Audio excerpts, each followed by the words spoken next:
Ese dicho que es muy popular que dice, no le eche más leña al tercio. Amén. Coloquialmente este dicho nos habla de que si ya la embarramos, no la sigamos embarrando más. ¿Sí? De que si ya cometimos un error, no sigamos hundiéndonos mucho más. Y amados hermanos, nosotros a veces, muchas veces, por querer solucionar un problema rápido, por darle solución, amén, sin importar cómo, cometemos más errores, amén, de los que debemos cometer. Quiero empezar contando una pequeña anécdota que me pasó esta semana. Y nosotros debemos contar experiencias de nuestra vida porque tal vez puedan ayudar a otras personas, amén. No porque las personas lleguen a través de las experiencias que nosotros tenemos, sino porque esas experiencias sirven tal vez para espejo de ayudar a otros. Me fui precisamente a techar la obra en Barandillas, pero no me llevé una cachucha ni nada, ni me eché bloqueador. Entonces el sol estaba muy fuerte y me quemé la cara, pues la quemada normal del sol, amén.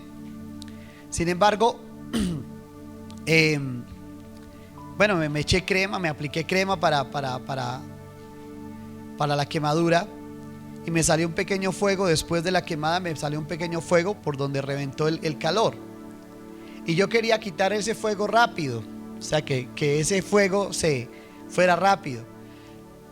Y miré por internet que el ajo servía. Así que machaqué un ajo y me lo puse acá donde tengo el fuego. Entonces, eso es algo normal, eso es algo natural de la piel, porque la piel necesita sacar el calor. Y la fiebre es algo normal, cuando hay una infección tiene que presentarse fiebre, ¿verdad? Bueno, entonces lo que hice fue ponerme el ajo ahí, me lo puse con algo, me lo tapé con algo, con la sorpresa de que cuando me quité el ajo me había quemado toda esta parte de acá. O sea, en lugar de arreglar un problema, lo empeoré, ¿verdad?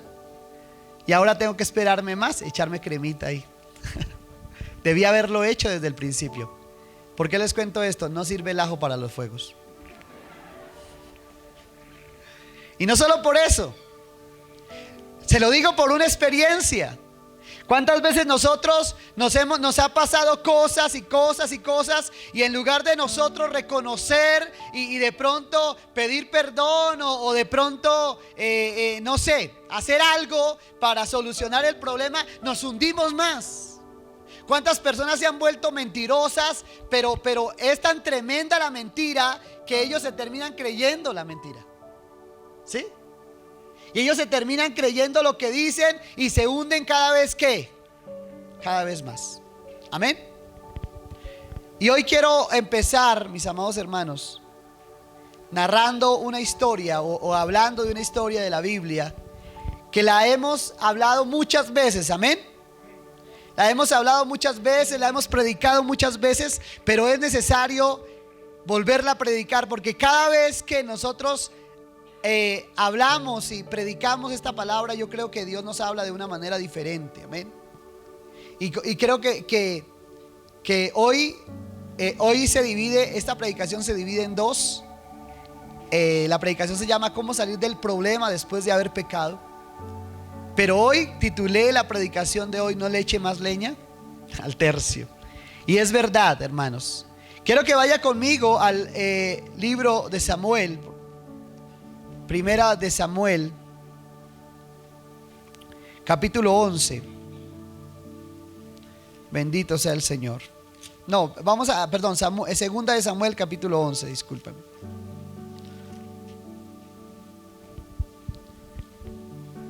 Y hemos predicado, yo creo que algunos ya se saben de memoria estos capítulos, pero vamos a predicar nuevamente, amén, gloria al Señor. Segunda de Samuel capítulo 11, y dice la palabra de Dios de la siguiente manera: aconteció al año siguiente, en tiempo que salen los reyes a la guerra, que David envió a Joab y con él a sus siervos y a todo Israel, y destruyeron a los amonitas y salieron a Rabá. Pero David se quedó ¿en dónde? En Jerusalén. Escuche cómo comienza el capítulo. Escuche cómo comienza. Dice: aconteció al año siguiente, en el tiempo que salen ¿quiénes? Y mire cómo termina el versículo. Pero David se quedó ¿dónde? En Jerusalén. Escuche esto tremendo, mis amados hermanos. Y sucedió un día al caer la tarde, que se levantó David de su lecho y se paseaba sobre el terrado de la casa real, y vio desde el terrado una mujer que ¿qué? Que se estaba ¿cómo? Bañando, la cual ¿cómo era? Muy hermosa. No dice que era hermosa, ¿era qué? Muy hermosa. Envió David a preguntar por aquella mujer, y le dijeron: aquella es Betsabé, hija de Eliam, y mujer ¿de quién? De Urías. O sea, como que le dijeron, es casada. De una vez le dijeron, ¿cómo? Es casada. Amén. Y envió David mensajeros y la tomó y vino a él, y él durmió con ella. Oiga, tremendo. Luego ella se purificó de su inmundicia y se volvió a su casa. Y concibió a la mujer y envió a hacerlo saber a David diciendo: estoy encinta. Entonces, ¿cuántos conocemos esa historia? Voy a tratar de narrarle la historia. Voy a tratar de hacerle un resumen de la historia. Era el tiempo donde los reyes salen a la guerra. Sin embargo, David se había quedado descansando. ¿En dónde? En su palacio. Y sale David a la terraza de su palacio y mira a lo lejos una mujer que estaba ¿cómo? Bañando. Yo he escuchado predicadores que dicen: la culpable ¿quién fue? La mujer. ¿Por qué? Porque se estaba ¿qué? Bañando. ¿Y cómo se le ocurre a una mujer bañarse en plena luz del día desnuda? Y muchos predicadores hablan eso. Pero déjame decirte, amado hermano, que en aquel tiempo era muy común que las mujeres salieran a bañarse, porque no había regaderas como ahora, que usted cierra la puerta y tranca bien para que nadie lo vea. No, anteriormente lo que había era un ¿qué?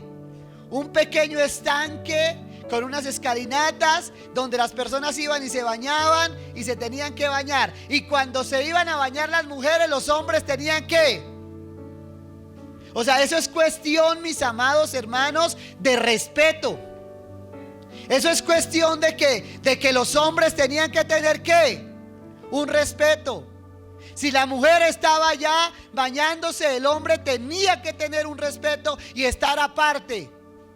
Porque, hermanos, si aquí un día hacemos un retiro y allá hacemos unos baños y hacemos unas regaderas, y en el tiempo de las mujeres, imagínense los hombres allá mirando. ¿Quién dijo eso? Entonces muchas veces nosotros tratamos de excusar nuestro pecado diciendo: ah, no, es que yo pequé fue porque ella me hizo pecar. Y tratamos de encubrir nuestro pecado diciendo: ah, no, es que yo caí, es porque ella me hizo caer. Porque nosotros los seres humanos siempre tratamos de buscar culpables ¿a qué? A nuestro pecado, ¿cierto?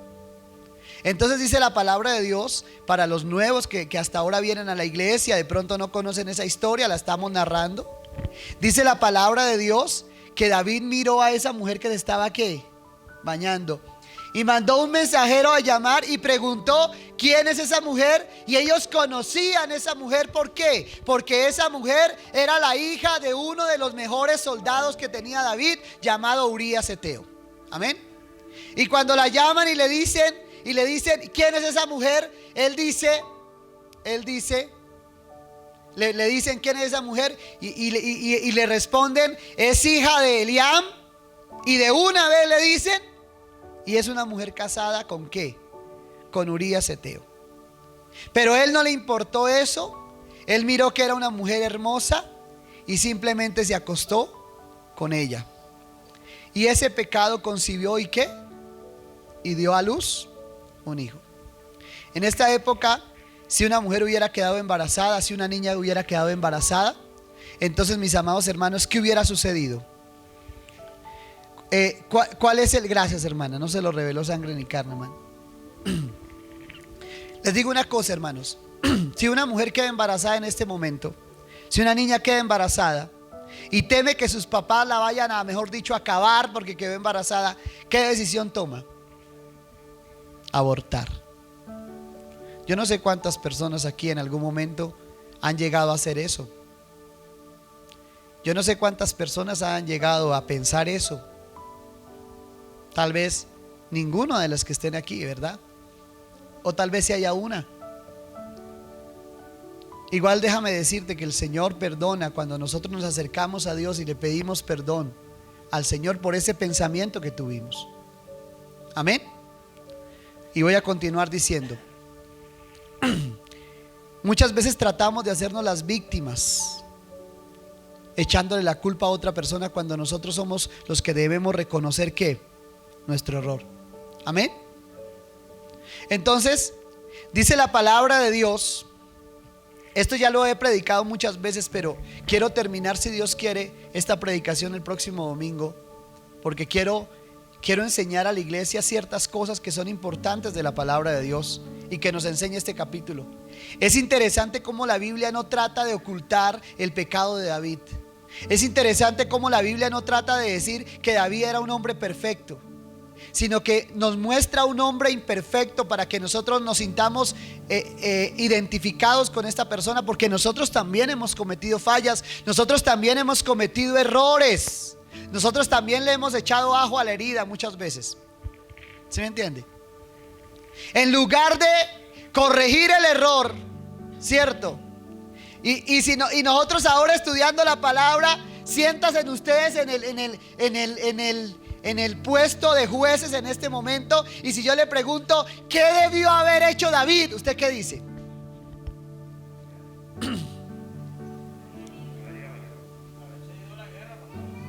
Bueno, algunos dicen haberse ido a la guerra, otros dicen no debió haber qué.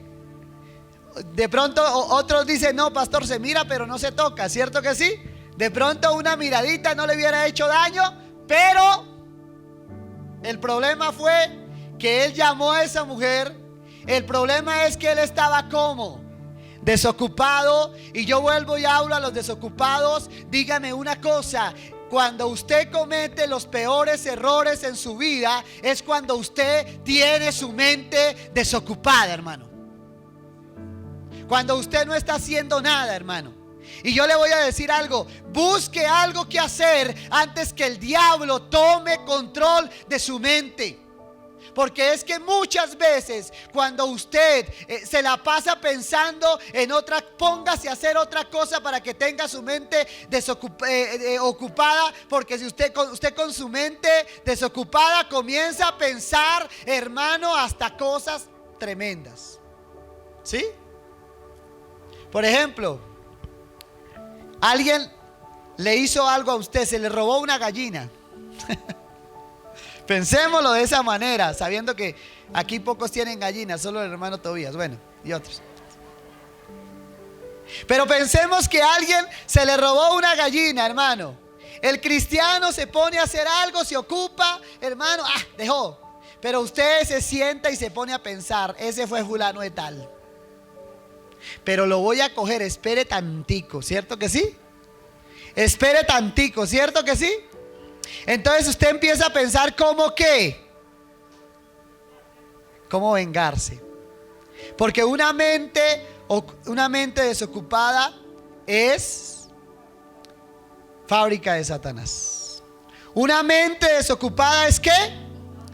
Fábrica de Satanás. ¿Para fabricar qué? Malos pensamientos. ¿Sí? Un muchacho que esté desocupado solamente se la pasa pensando cosas ¿qué? Ociosas.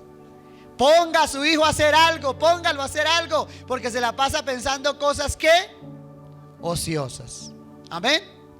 Y sigamos leyendo la palabra de Dios, por favor. Dice la palabra de Dios de la siguiente manera: y concibió la mujer y envió a hacerlo saber ¿a quién? A David, diciendo: estoy ¿qué? Encinta.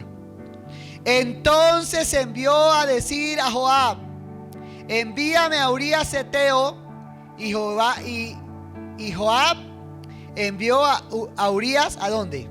A David. O sea, David pensó rapidito, ¿cierto? Cuando le dijeron, está encinta, David rápidamente pensó y dijo, ¿qué? Voy a llamar ¿a quién? Al esposo. Con eso, si el esposo se acuesta con ella, nadie se da cuenta. Oiga, había una viejita muy linda, falleció, partió con el Señor. Siempre me decía algo y yo siempre recordaba esas palabras, la hermana Elisa.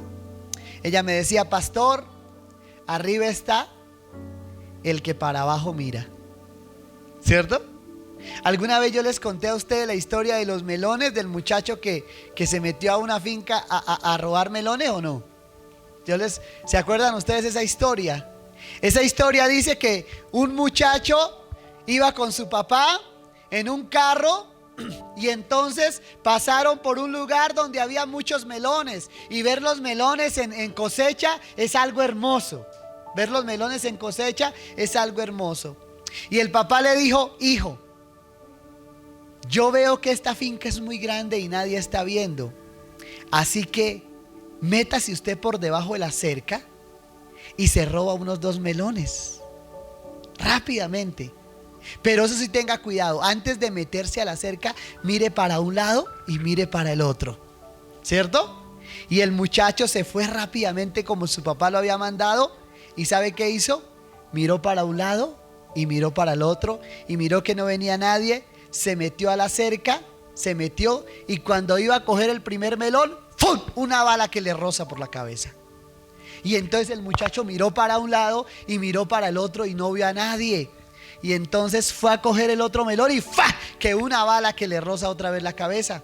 El muchacho sale corriendo, se monta al carro, el papá arranca y arrancan y paran más adelante, y el papá le dice, ¿qué pasó, hijo?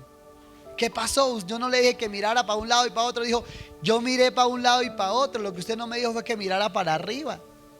Y arriba estaba un señor cuidando los melones, y cada vez que yo iba a coger un melón, ¡cha! ¿Cuántas personas nos la pasamos mirando para un lado y para otro, pero no miramos para dónde? Para arriba.